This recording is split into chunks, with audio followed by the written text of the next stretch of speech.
राशी मालिकेतील प्रथम रास मेष रास. मेष राशीसाठी मिथुन रास ही तृतीय स्थानात येते आणि तृतीय स्थानामध्ये गुरुदेवाचं हे मागच्या 20 मे पासून भ्रमण सुरू झालं. तृतीय स्थानात गुरुदेव कुठल्याही राशीत आला तरी त्याला गुरुबळ नाहीये पकडतात, त्याला मरणकारक स्थान पकडतात. कारण मुळात तो भाग्याचा मालक आहे आणि त्याला बुधदेव जो एक शत्रुत्व आहे त्या ग्रहांचं आपापसात. कारण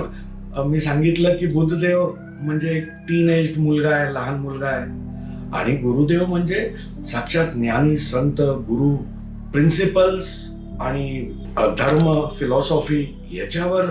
जी व्यक्तीचं प्रभुत्व आहे त्याला एका लहान मुलाबरोबर किंवा लहान मुलाच्या संगतीमध्ये त्याला आज ठेवण्यात आलं तर तो जसा वैतागेल तसाच गुरुग्रह तृतीय स्थानामध्ये, मरणकारक स्थानामध्ये त्याचा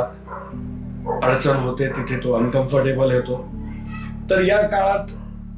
त्यात त्याचं वक्री भ्रमण जेव्हा झालं तर हे प्रमाण अजून वाढलं, कारण गुरुग्रह तिथे अनकम्फर्टेबल आहे आणि त्याला चेष्टाबळ मिळालं, म्हणजे अजून अनकम्फर्टनेस याच्यामध्ये वाढला. आज आपल्याला हे जो काही मार्गी आता गुरु होतोय आणि तो आपल्या उच्च कर्क राशीकडे आता त्याची वाटचाल होणार आहे, याला उच्च अभिलाषी हे गुरुदेवाचं भ्रमण जे सुरू होतंय मार्गी होऊन, तर त्याचे निश्चित शुभ लाभ आपल्याला